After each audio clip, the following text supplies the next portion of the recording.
रब्बिका वस्तगफिर इन्नहु कान तव्वाबा सदकल्लाहुल अज़ीम।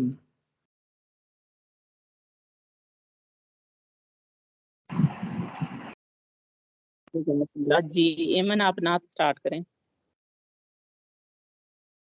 Ma'am मैंने recording कर दी है स्टार्ट ना।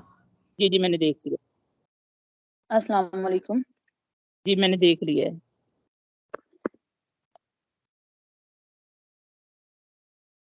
मेरी आवाज आ रही है? बिल्कुल आ रही है। एमन आप नात शुरू करें। सल्लल्लाहु अलैका या रसूल अल्लाह वसल्लम अलैका या हबीब अल्लाह। ज़रूर ऐसा कोई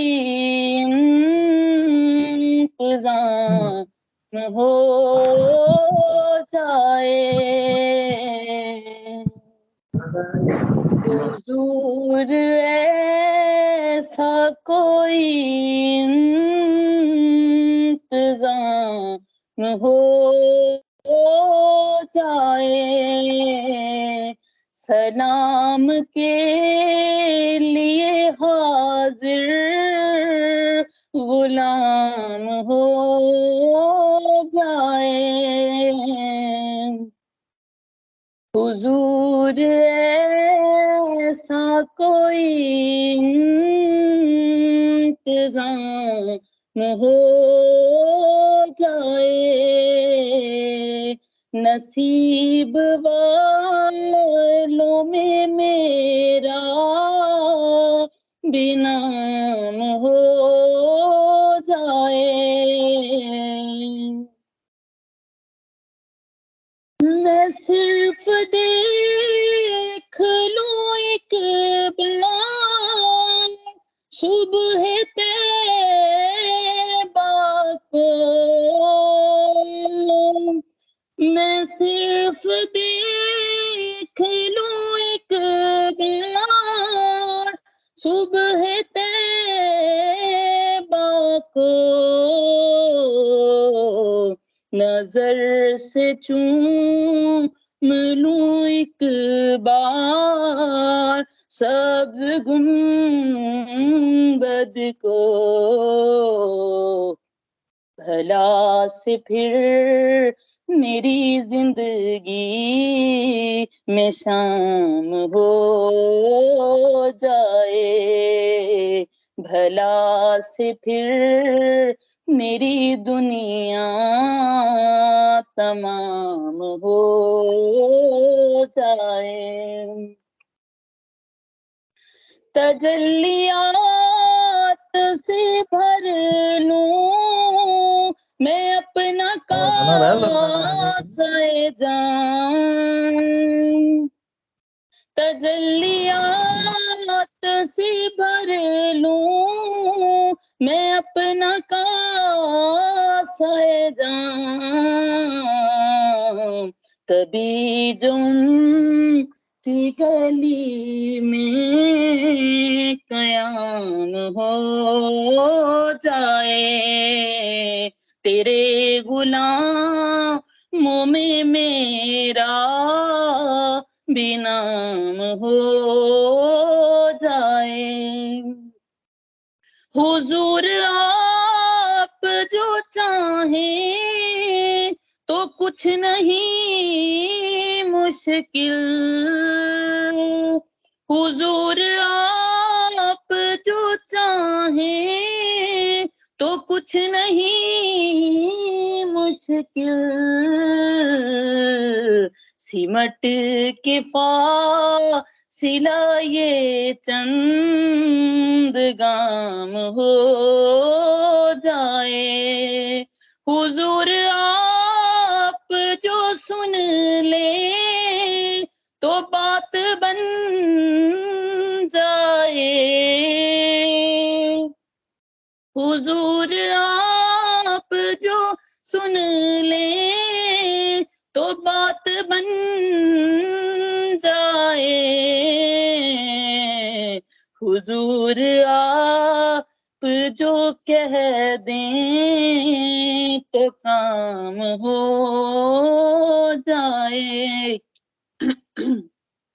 मजा तो जब है फरिश्ते ये कब्र में कह दें। मजा तो जब है फरिश्ते ये कब्र में कह दें।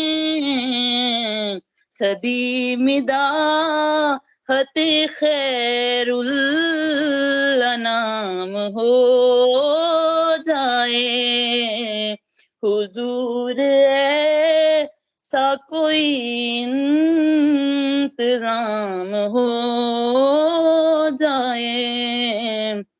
सलाम वालों में मेरा भी नाम हो जाए। तेरे गुलामों में मेरा भी नाम हो जाए। नसीब वालों में मेरा भी नाम हो जाए। हुजूर ऐसा कोई इंतजाम हो जाए। जज़ाकल्लाह, माशाल्लाह सर। बकायदा बिस्मिल्लाहिर्रहमानिर्रहीम। अस्सलाम वालेकुम सर। वालेकुम सलाम जी। मेरी आवाज क्लियर पहुंच रही है सब मेंबर्स तक? बिल्कुल सर। जी सर, आपकी आवाज पहुंच रही है। लेक्चर नंबर 26 का बाकायदा आगाज करते हैं। तो हमारा पहला सेगमेंट होता है टू ग्रामर या कवायद जिसको कहते हैं।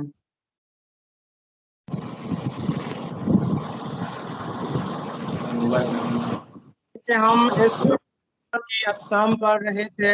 सबसे पहले हमने इसमें अलम के मुतालिक पढ़ा था, उसके बाद इसमें ज़मीर पढ़ा और उसके बाद फिर हमने इसमें इशारा के मुतालिक पढ़ा। आज हम पढ़ेंगे इसमें इशारा की चौथी किस्म, इसमें मौसूल। इसमें मारफा की 4 अक़साम हैं, इसमें अलम, इसमें ज़मीर, इसमें इशारा, इसमें मौसूल। आज हम इसमें मारिफा की चौथी किस्म, इसमें मौसूल पढ़ेंगे।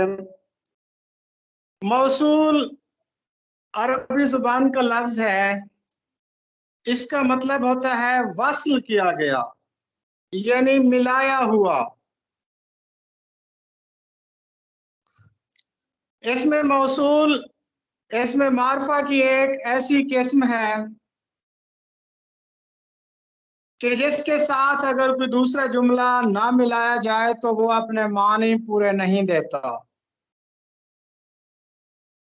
जैसे जो कुछ, जो कोई, जिसको, जिसने, जिसका, जिसकी, तो, जौन सा, कौन सा, जैसा, ये सारे अल्फाज इसमें मौसूल कहलाते हैं। अब इसमें मौसूल से पहले आने वाले जुमले को सिला कहा जाता है और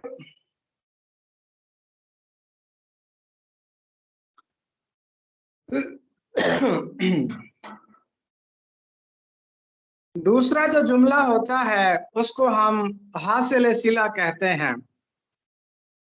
मिसाल के तौर पर, जैसा बोओगे वैसा काटोगे, या फिर जिसने मेहनत की वो कामयाब हुआ। मेहनत करोगे तो कामयाब हो जाओगे।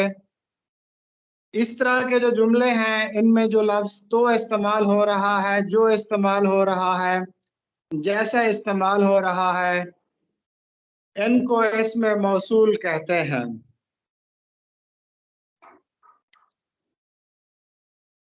उसके बाद है इसमें मौसूल वो इसम होता है कि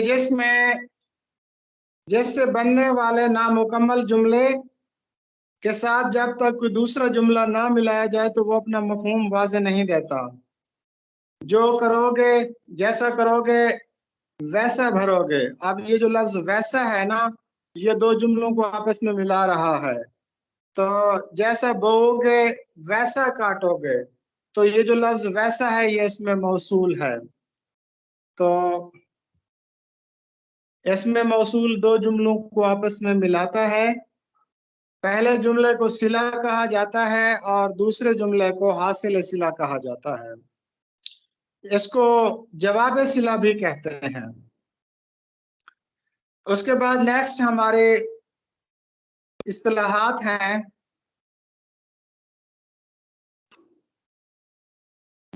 पहली इस्तिलाह है इदारिया।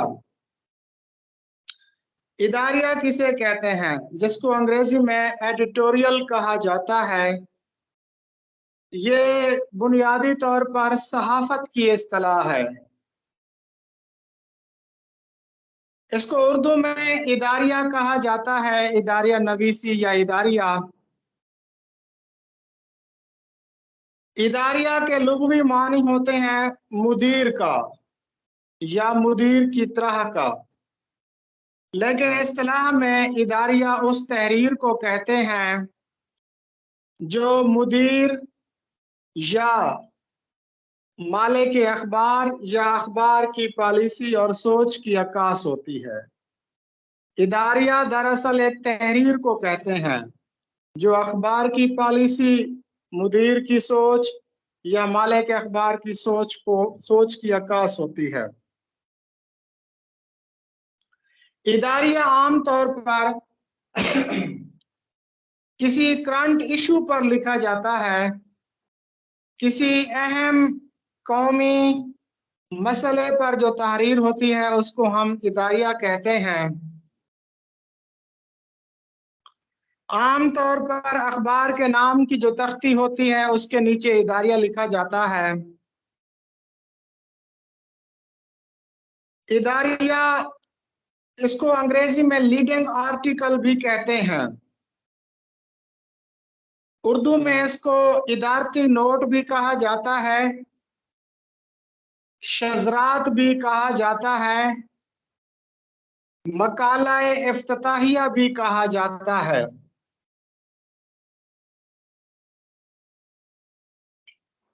अब्दुल कय्यूम इदारिया की तारीफ यूं करते हैं कि इदारती सफ़े के बगैर अखबार ना तो क़ारीन को मुतासिर कर सकता है और ना इस अखबार की तारीख बन सकती है। इदारिया अखबार का दायमी हिस्सा है और अखबार की कामयाबी और नाम का सहरा उसके इदारती सफ़े पर है। तो मुदीर की जो तहरीर होती है उसको इदारिया कहते हैं। ये अखबार की पॉलिसी की आईनादार होती है और ये एडिटोरियल पेज पर लिखी जाती है। इसको इदारती नोट, लीडिंग आर्टिकल, मकाला इफ्तिताहिया भी कहा जाता है। किसी भी अखबार की कामयाबी का इन्हिसार उसकी पॉलिसी पर होता है, उसके इदारिया पर होता है। जी नेक्स्ट। कर दिए सर। जी, अब हमारा तीसरा सेगमेंट है इल्म बयान व बदी में से आज हमने पढ़ना है लफ व नशर। लफ व नशर,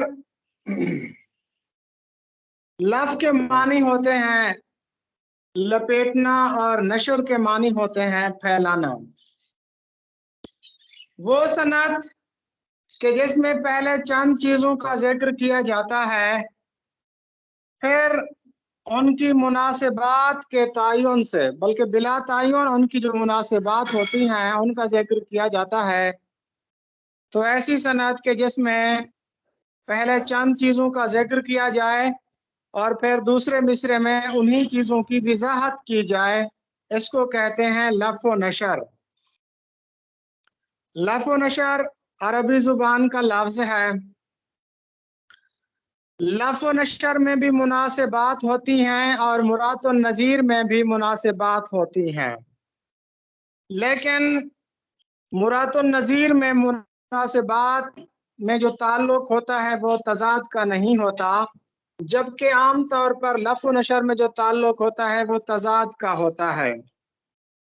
एक मिसाल देखते हैं, एक सब आग एक सब पानी, दीदा व दिल अजाब हैं दोनों। अब ये लफ़्ज़ नशर की मिसाल है।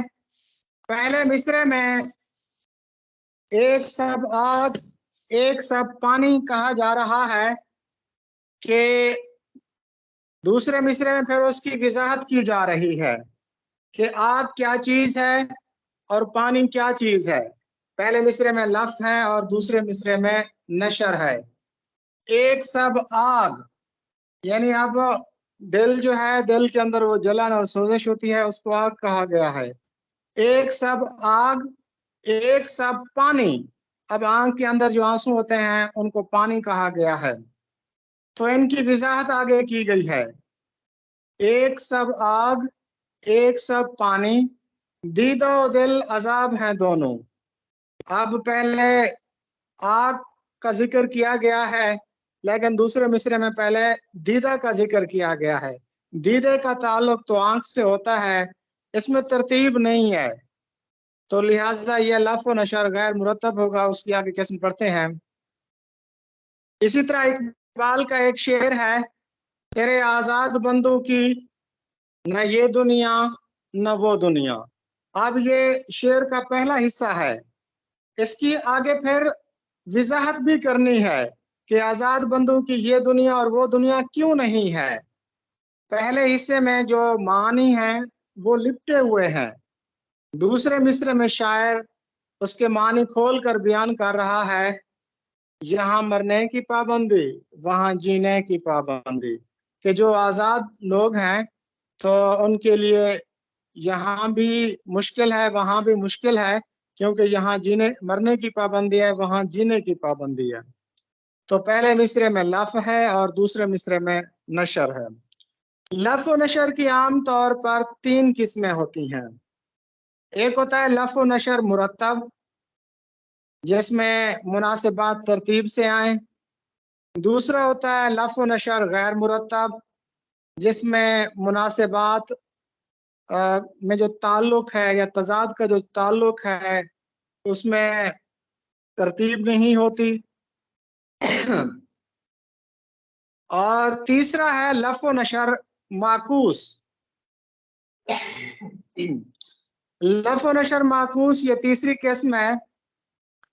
आम तौर पर जब किसी शेर में तीन से ज्यादा मुनासिबात आए, ये शर्त है माकूस के लिए, तीन से ज्यादा मुनासिबात आए और वो हों भी गैर मुरतब, यानी उसके अंदर तरतीब ना हो, तो ऐसे किस्म को हम लफ़ व नशर माकूस कहते हैं। अब इसकी मिसाल देख लेते हैं। लफ़ व नशर मुरतब की मिसाल देख लेते हैं। गालिब का एक शेर है, आतिशो आबो बादो खाक ने ली। आतिश यानी आग, आब यानी पानी, बाद यानी हवा, खाक यानी मट्टी। आतिशो आबो बादो खाक ने ली। देखिए इसमें चार अब लफ आ गए हैं। आतिशो आबो बादो खाक ने ली, वज़ाए सोजो नमो दमो आराम। वज़ाए सोज, आतिश का ताल्लुक होता है सोजम से, जलने से। आब, आब का ताल्लुक होता है नमी से। बाद, बाद का ताल्लुक होता है दम, सांस, चलने से, हवा के चलने से। खाक, खाक का ताल्लुक होता है आराम से। आतिशो आबो बादो खाक ने ली, वज़ाए सोजो नमो दमो आराम। तो इसमें 4 मुनासिबात आ रही हैं और चारों में एक तरतीब है। इसको कहते हैं लफ़ व नशर मुरत्तब। लफ़ व नशर मुरत्तब के जिसमें जो भी मुनासिबात आए वो सारी एक तरतीब से आती हैं, इसको कहा जाता है लफ़ व नशर मुरत्तब। इसी तरह है लफ़ व नशर गैर मुरत्तब, जिसमें मुनासिबात तरतीब से नहीं आते। जैसे इसी शेर को देख लेते हैं, तेरे आज़ाद बंदों की न ये दुनिया न वो दुनिया, यहाँ मरने की पाबंदी वहाँ जीने की पाबंदी। अगर हम पहले मिसरे को देखें, तेरे आज़ाद बंदों की न ये दुनिया न वो दुनिया। आप देखें, ये दुनिया पहले मिसरे में पहला मुनासबत है, लफ्जी है ये दुनिया, फिर आखिर में है वो दुनिया, यहाँ मरने की पाबंदी। तो ये एक तरतीब से आ रहे हैं, इसको हम लफ़ व नशर मुरत्तब भी कह सकते हैं, क्योंकि ये तरतीब से आ रहे हैं। तेरे आज़ाद बंदों की न ये दुनिया न वो दुनिया, न यहाँ मरने की पाबंदी वहाँ जीने की पाबंदी। तो ये दुनिया के साथ यहाँ मरने का लफ्ज आ गया, वो दुनिया के साथ वहाँ जीने की पाबंदी की मुनासबत आ गई, तो ये लफ़ व नशर मुरत्तब हो गया। इसी तरह मैंने जो पहला शेर सुनाया, एक सब आग एक सब पानी, दीदा व दिल अजाब हैं दोनों। अब ये सन्नत लफ़ व नशर गैर मुरत्तब है कि इसमें तरतीब नहीं है। एक सब आग, अब आग के साथ दिल का जिक्र होना चाहिए था, लेकिन पहले दीदा का जिक्र है, तो इसमें तरतीब नहीं है। इसको कहेंगे लफ़ व नशर गैर मुरत्तब। उसके बाद देखते हैं लफ़ व नशर माकूस। लफ़ व नशर माकूस के लफ़ व नशर की वो किस्म कि जिसमें 3 से ज्यादा मुनासिबात आए और वो हों भी गैर मुरत्तब हो। ये 2 अहम चीजें हैं इसके लिए। मिसाल के तौर पर एक शेर है, रूए जुल्फो कद्दे सनम। रू कहते हैं चेहरे को, रूए जुल्फो कद्दे सनम यानी महबूब का चेहरा, महबूब की जुल्फ और महबूब का कद। अब देखें दूसरा मिसरा है, सर्वो शमशादो गुल बहम देखो, रूओ जुल्फो कद्दे सनम देखो, सर्वो शमशादो गुल बहम देखो। यानी चेहरा, जुल्फ और महबूब का कद तीनों को इकट्ठे देखो। उसके बाद फिर दूसरे मिसरे में कहा गया है सर्व, शमशाद और गुल, इन तीनों को इकट्ठे देखो। अब रूह का ताल्लुक होता है गुल से यानी चेहरे से, और जुल्फ का ताल्लुक होता है शमशाद से, और कद का ताल्लुक होता है सर्व से। तो ये 3 मुनासिबात आए और तीनों तजाद में है, यानी तरतीब में भी नहीं है, गैर मुरत्तब है। तो ऐसे लफ़ व नशर की किस्म को कहा जाता है लफ़ व नशर गैर मुरत्तब, लफ़ व नशर माकूस। तो दोबारा थोड़ा सा देख लें कि जब कलाम में आप चंद चीज़ों का जिक्र करते हैं, पहले हिस्से में चंद चीज़ों का जिक्र करके दूसरे हिस्से में फिर उसकी वजाहत करते हैं, बिला तायुन वजाहत करते हैं, और आम तौर पर तजाद का इलाका होता है, तो उसको लफ़ व नशर कहा जाता है। लफ़ व नशर की 3 किस्में होती हैं, लफ़ व नशर मुरत्तब, गैर मुरत्तब और माकूस। मुरत्तब वो लफ़ व नशर कि जिसमें मुनासिबात एक तरतीब से आते हैं, और गैर मुरत्तब कि जिसमें मुनासिबात एक तरतीब से नहीं आते। माकूस कि जिसमें 3 मुनासिबात या 3 से ज्यादा मुनासिबात वो भी बगैर तरतीब के आए, तो इसको लफ़ व नशर माकूस कहा जाता है। जी मैडम साहब। नेक्स्ट स्लाइड देखिए।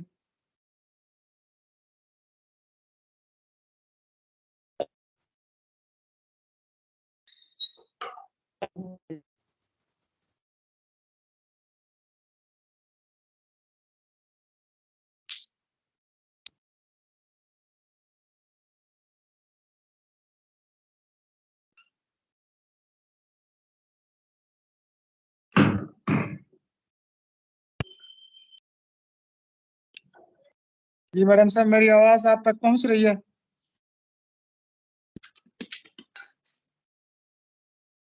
जी सर, आ रही सर। जी नेक्स्ट हमारा सेगमेंट है जनरल नॉलेज सर का। मैंने कर दी है स्लाइड। जी फारूक अहमद खान लिगारी का जो ओहदा सदारत है वो कब से कब तक है? फारूक अहमद खान लगारी, जिनका ताल्लुक पीपल्स पार्टी से था, ये पीपल्स पार्टी की तरफ से सदर थे, जिनका ताल्लुक डीजी खान से है। ये 14 नवंबर 1993 से 2 दिसंबर 1997 तक सदर रहे थे। अगर पाकिस्तान में सदूर को देखा जाए तो ये ओहदा बाद में क्रिएट हुआ था 1956 में। इससे पहले गवर्नर जनरल का एक ओहदा होता था, और पाकिस्तान के जो पहले गवर्नर जनरल थे वो कायद आजम थे। और इसी तरह पाकिस्तान में जो पहले सदर हैं वो इस्कंदर मिर्जा थे, जो 23 मार्च 1956 को सदर बने थे। पाकिस्तान के पहले इलेक्ट होने वाले जो सदर थे वो इस्कंदर मिर्जा थे। उसके बाद फिर अयूब खान का दौर आता है, वो भी सदर थे। फिर याह्या खान का आता है, वो भी सदर थे। फिर कुछ अरसा जुल्फकार अली भुट्टो रहे थे, वो भी सदर थे। फिर ये फजल इलाही चौधरी थे, ये भी सदर रहे थे। उसके बाद जियाउल हक, और उसके बाद गुलाम इसहाक खान सदर बने थे। और उसके बाद फिर वसीम सज्जाद सदर बने थे। और फिर ये फारूक अहमद खान लगारी 8वें सदर थे पाकिस्तान के। तो पहले सदर इस्कंदर मिर्जा, फारूक लिगारी 8वें सदर, दौरानिया 14 नवंबर 1993 से 2 दिसंबर 1997 तक। उसके बाद फिर दोबारा वसीम सज्जाद बने थे, और फिर रफीक तारड़, फिर परवेज मुशर्रफ बने थे। और उसके बाद फिर मियां मोहम्मद सोमरो बने थे। उसके बाद आसिफ जरदारी, ममनून हुसैन, और मौजूदा आरिफ अलवी हैं। तो पाकिस्तान में कुल 13 सदूर आए। पहले सदर इस्कंदर मिर्जा थे, मौजूदा सदर डॉक्टर आरिफ अलवी हैं, 13वें सदर हैं। और फारूक अहमद खान लगारी 8वें सदर थे। जी नेक्स्ट मारूजी है।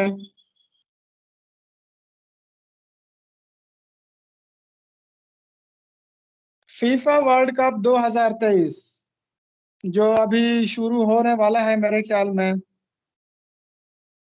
या हो रहा है। वैसे तो जुलाई और अगस्त में होना था 2023 का फीफा वर्ल्ड कप खवातीन का।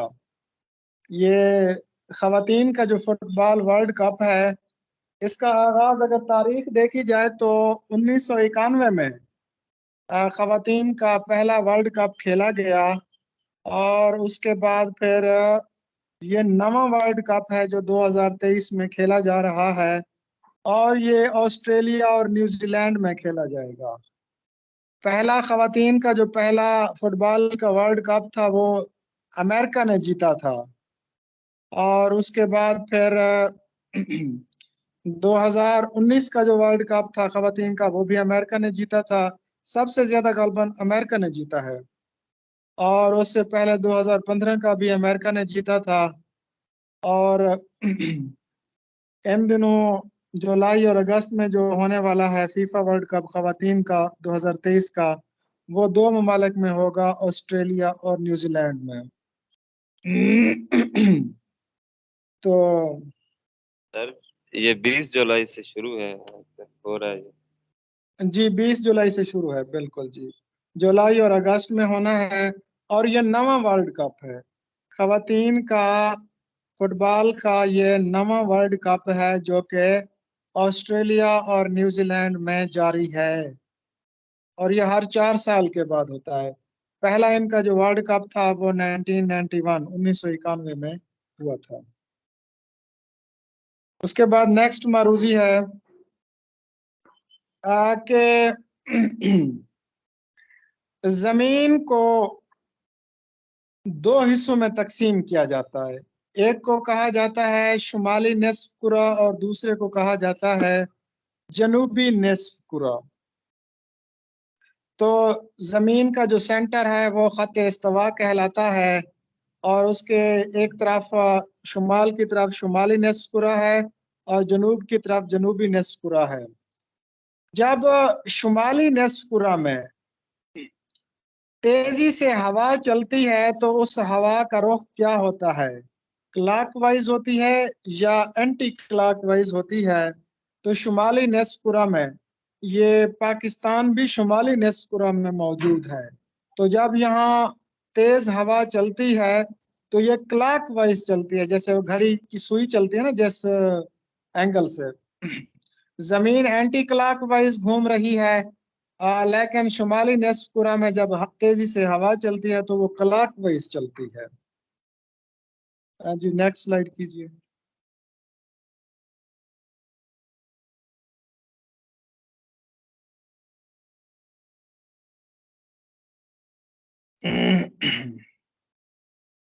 नेक्स्ट मारूजी है जनरल नॉलेज की कि वो कौन सा एनर्जी का जरिया है कि जो कि हम कमर्शियली बहुत ज्यादा यूज करते हैं। तो आप सबके इल्म में है कि हम ऑयल या तेल जिसको कहते हैं ना वो कमर्शियली तौर पर सबसे ज्यादा यूटिलाइज करते हैं। उसके बाद नेक्स्ट मारूजी है कि पंजाब के पहले गवर्नर कौन थे। पंजाब के पहले गवर्नर थे sir Francis Moody. Sir Francis Moody ये 15 अगस्त 1947 से 2 अगस्त 1949 तक पंजाब के गवर्नर रहे थे।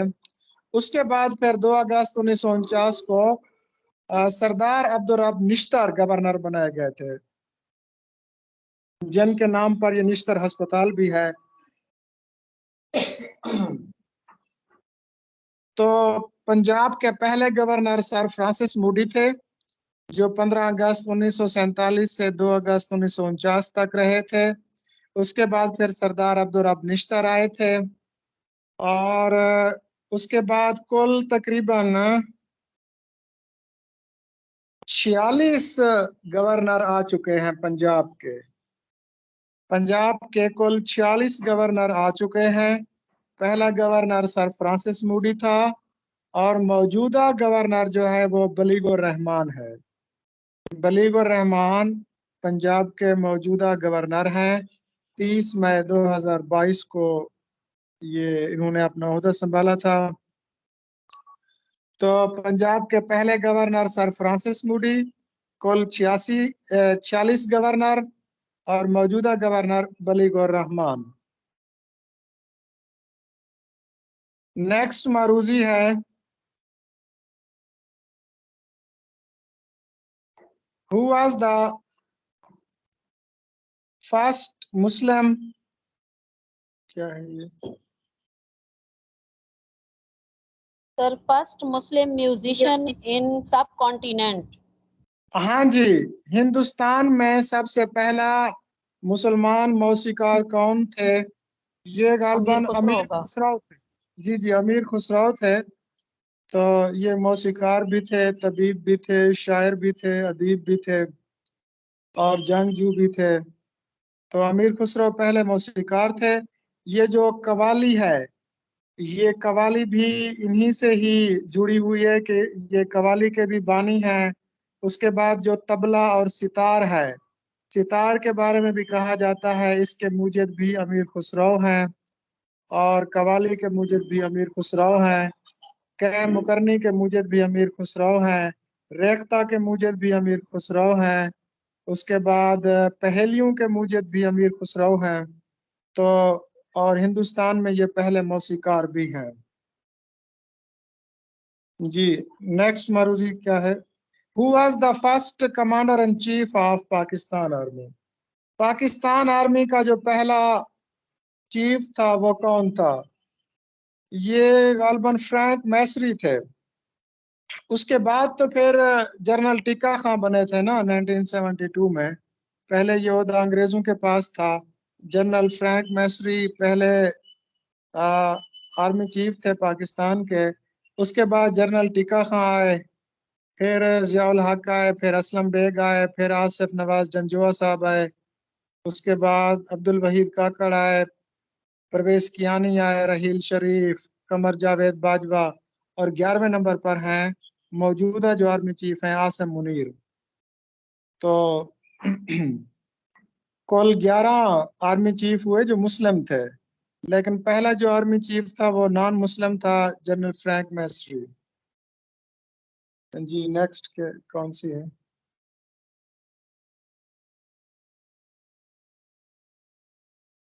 नेक्स्ट स्लाइड ऑन कीजिए।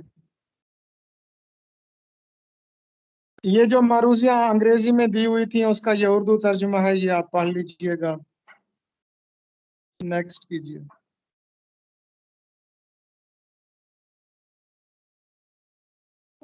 डॉक्टर सलीम अख्तर की तारीख का मुतालिया करते हैं। जाफर जटली के मुतालिक आपको मैं बता चुका हूँ कि ये पहले हाजिब गो हासिल गो थे, और इनका जो अहद था वो 1658 से 1713 तक था। लेकिन मैं तो 3-4 तारीखें पढ़ा रहा हूँ आपको, तो एक जगह पर 1716 भी लिखा हुआ था। अच्छा जी, तो फर्रुख सियार, ये सैर नहीं है बल्कि सियार है, फर्रुख सियार। ये फर्रुख सियार मुगल बादशाह था। आप सबके इल्म में है कि टोटल 19 मुगल बादशाह बरे सगीर पर आए थे। बरे सगीर में उन्होंने हुकूमत की थी, टोटल 19 मुगल बादशाहों ने। पहले जो थे वो जहीरुद्दीन बाबर थे, जिन्होंने 1526 में पहली अपना पहले मुगल सल्तनत की बुनियाद रखी। उसके बाद गालबन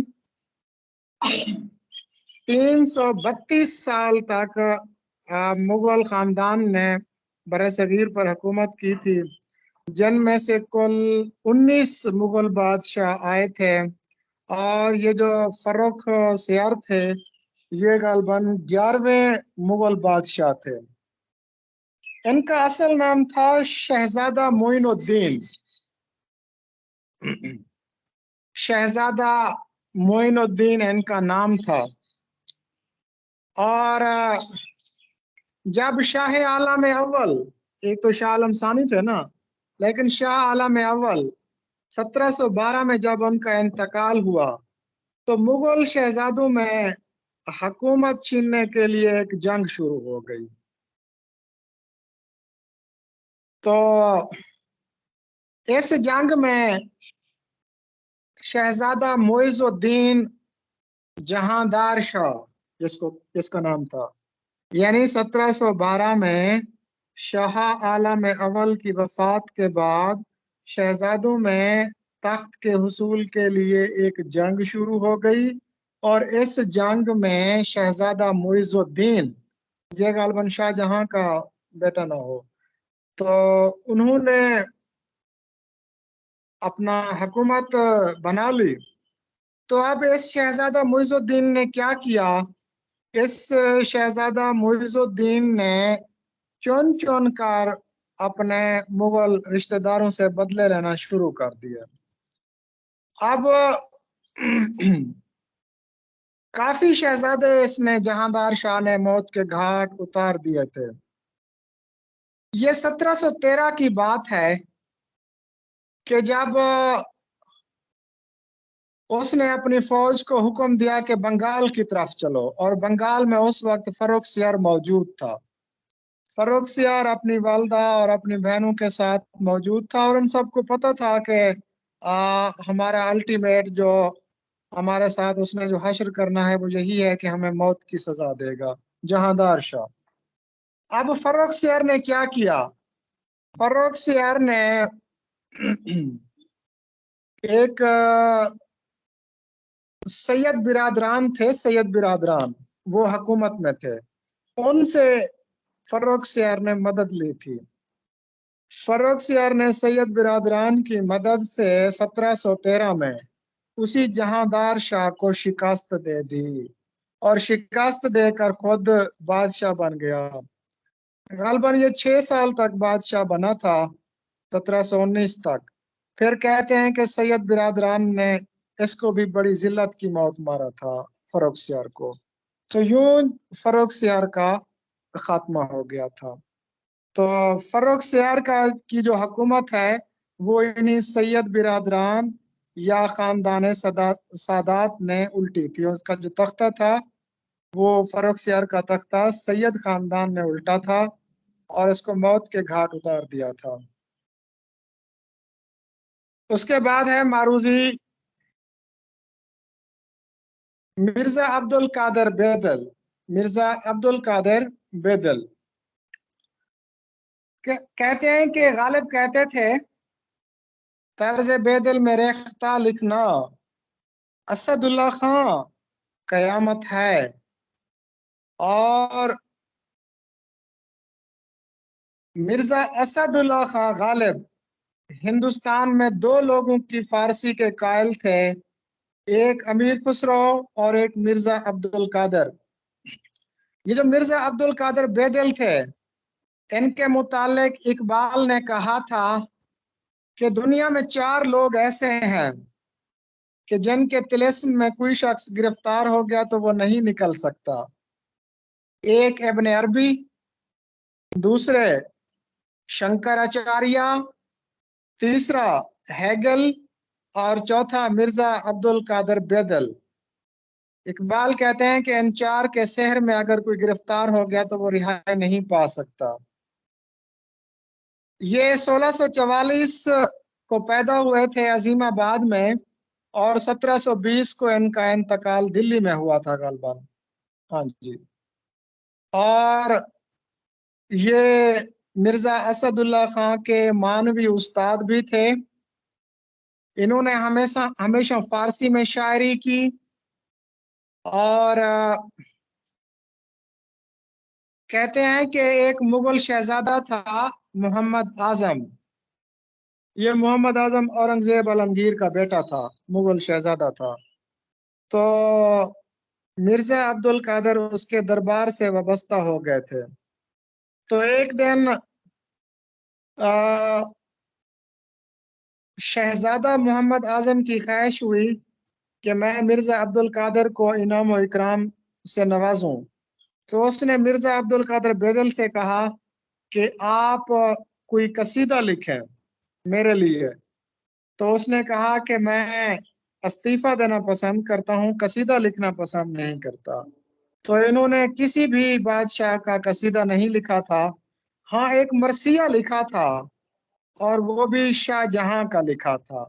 शाहजहां का मरसिया मिर्जा अब्दुल कादिर बेदल ने लिखा था और कसीदा कभी नहीं लिखा था। जी नेक्स्ट।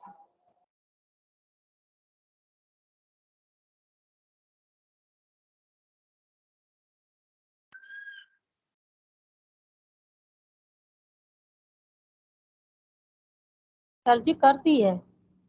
जी, पहलवान सुखान शायर किसको कहा जाता है? अब यहाँ थोड़ा सा कंसेप्ट अपना क्लियर कीजिए। एक है उर्दू के पहलवान शायर, उर्दू का पहलवान शायर। दूसरा है पहलवान सुखान। इन दोनों को जरा थोड़ा सा डिफरेंस कीजिए। शेख इमाम बख्श नासिर पहलवानी भी करते थे, लिहाजा उनको पहलवान शायर कहा जाता है।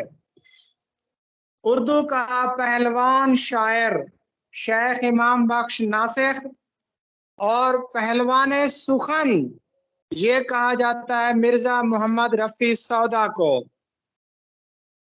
मिर्जा मोहम्मद रफी सौदा तकरीबन 70 साल की उम्र में इस दुनिया फानी से कूच कर गए और ये शाह हातिम के शागिर्द थे।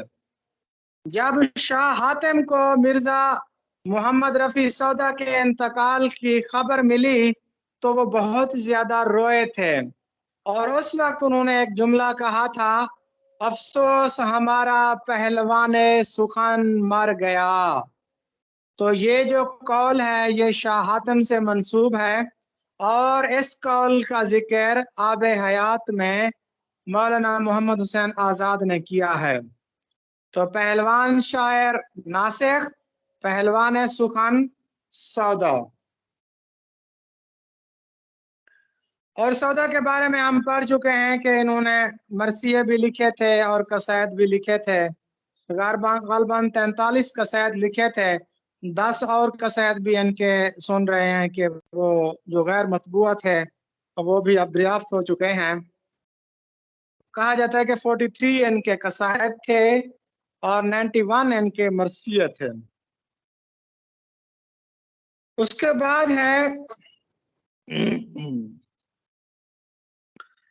मीर अनीस। आप सबके इल्म में है कि 10 दिसंबर 1874 को मीर अनीस का इंतकाल हुआ था और 6 मार्च 1875 को मिर्जा दबीर का भी इंतकाल हो गया। मीर अनीस, मिर्जा सलामत अली दबीर, ये दोनों उर्दू अदब के बेहतरीन मरसिया निगार थे और एक दूसरे के साथ इनकी अदबी चश्मक भी रहती थी। लेकिन कहते हैं कि मीर अनीस के इंतकाल के बाद मिर्जा दबीर ने भी मरसिया कहना छोड़ दिया था और मीर अनीस की वफात पर इन्होंने एक दो अशार लिखे थे, बड़े खूबसूरत अशार हैं। आसमां बे माह कामिल, के आसमान पर जो चांद होता था, पूरा चांद होता था, तो आजकल वो आसमान बे माह कामिल है, यानी आसमान बे माह कामिल, आसमान पर चांद मौजूद नहीं है। सिदरा बे रूहुल अमीन, सिदरा वो मकाम है कि जहाँ पर बेरी का दरख्त भी है और जैसे आगे जिब्रील के पर जलते हैं वो नहीं जा सकते। तो सिदरा बे रूहुल अमीन, आसमान बे माह कामिल, सिदरा बे रूहुल अमीन, तूर सीना बे कलीमुल्ला। तूर सीना, हजरत मूसा अलैहिस्सलाम को तूर पर जाते थे ना, तूर सीना बे कलीमुल्ला व मिंबर बे अनीस, और मिंबर यानी कि मिंबर पर खड़े होकर वो मरसिया पढ़ते थे। तो क्या खूबसूरत तशबीहात दी हैं मिर्जा दबीर ने। आसमान बे माह कामिल, सिदरा बे रूहुल अमीन, तूर सीना बे कलीमुल्ला व मिंबर बे अनीस। तो मिर्जा दबीर ने तकरीबन कोई 3000 के करीब मरसिये लिखे थे। और हसरत के मुतालिक भी हम तफसील से पढ़ चुके हैं कि इनका पूरा नाम सैयद फजलुल हसन हसरत मोहानी था। जी नेक्स्ट स्लाइड।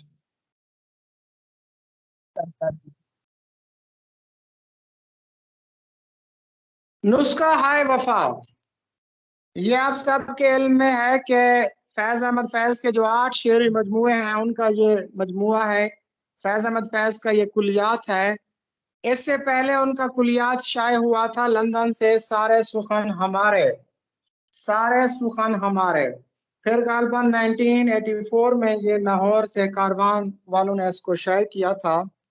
तो ये जो नाम है नुस्खा हाय वफा, ये गालिब का एक शेर है, उससे लिया गया है। गालिब कहते हैं कि तालीफ नुस्खा हाय वफा कर रहा था मैं, तालीफ नुस्खा हाय वफा कर रहा था मैं, मजमुआ ख्याल अभी फर्द फर्द था। यानी मैं इश्क में उस वक्त भी कामिल था कि जब मेरे ख्यालात बिखरे हुए थे, जब लोगों को, जिस उम्र में लोगों को इश्क का शऊर नहीं होता, उस वक्त मुझे इश्क का शऊर था। तो गालिब की नरगिसियत भी इसमें नुमाया है। तो नुस्खा हाय वफा फैज अहमद फैज का कुलियात है और ये गालिब के एक शेर से उन्वान मुस्तार लिया गया है। तालीफ नुस्खा हाय वफा कर रहा था मैं, तालीफ नुस्खा हाय वफा कर रहा था मैं, मजमुआ ख्याल अभी फर्द फर्द था। जी नेक्स्ट मारूजी पढ़िए। हयाते जावेद की ज़बानी। जी हयात जावेद के मुतालिक हम पढ़ चुके हैं कि हयात जावेद के दो हिस्से हैं। इसके बारे में मैंने पिछले लेक्चर में डिटेल से बताया था। सर सैयद अहमद खान की सवान उम्र है जो कि अल्ताफ हुसैन हाली ने लिखी थी और 1901 में ये शाये हुई थी। जी नेक्स्ट। पारे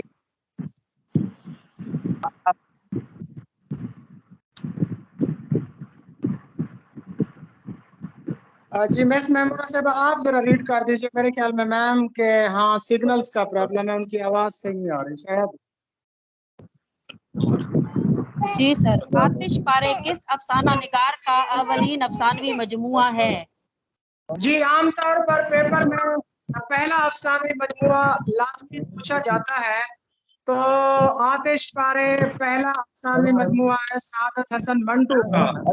ये 1936 यानी 1936 में शुरू हुआ था और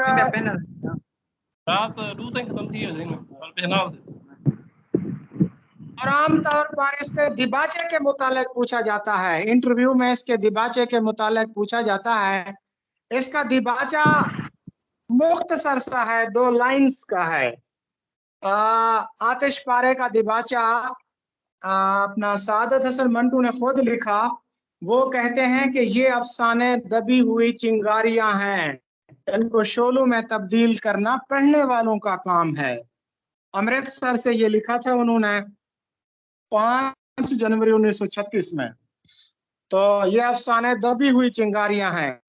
अच्छा, पहले अफसानवी मजमुए में गालबान 8 अफसाने हैं और ये जो उनका पहला अफसाना है सादत हसन मंटू का तमाशा, जो जलियांवाला बाग के पस मंजर में लिखा गया, तो ये भी इसी पहले अफसानवी मजमुए में मौजूद है।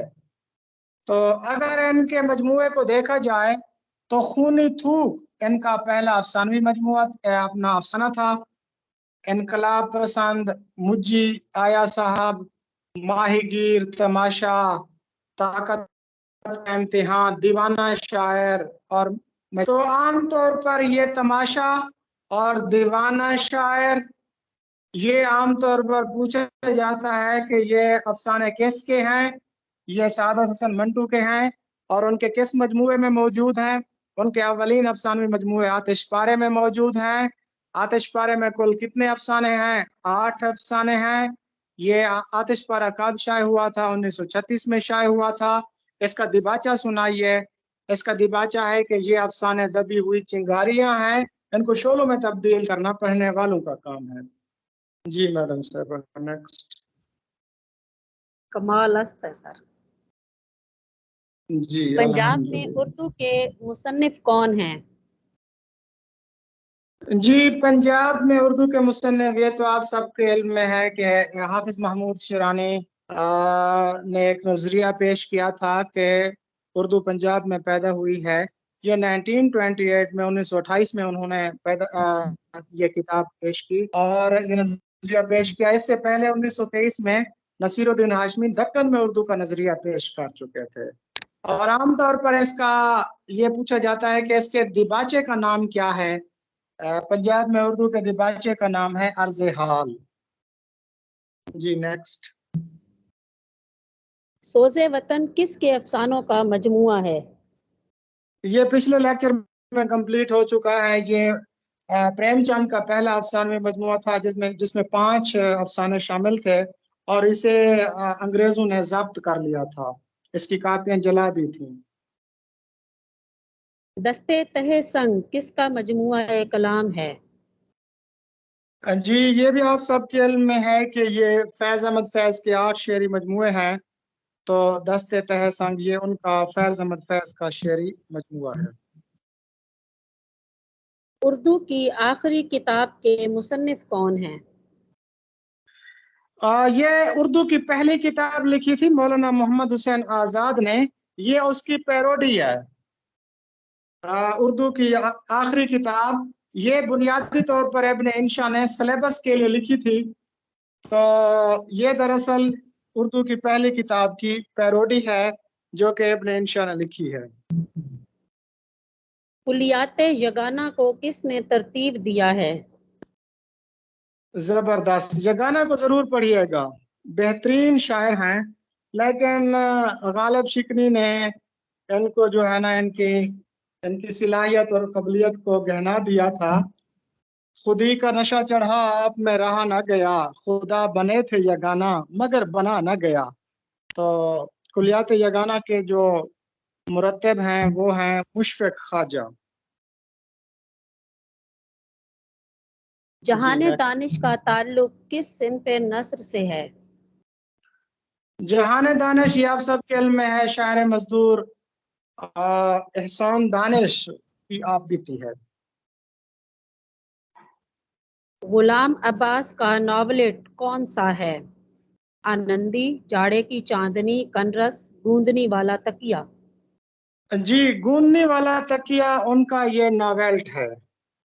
इस पे इंशाल्लाह आज टाइम नहीं है, किसी दिन डिस्कस करेंगे गूंदने वाला तकिया पे कि गूंदनी से क्या मुराद है, तकिया किसे कहते हैं, इसका मौजू क्या है, ये नावल है या नावेल्ट है, इसका इब्तदाई नाम क्या था, इसे बगैर इजाजत किसने छापा, ये सारी चीजें बाद में डिस्कस करेंगे क्योंकि टाइम क्लोज हो गया है। तो मेरे ख्याल में लेक्चर का इख्तिताम करते हैं, तो नमाज भी अदा करते हैं।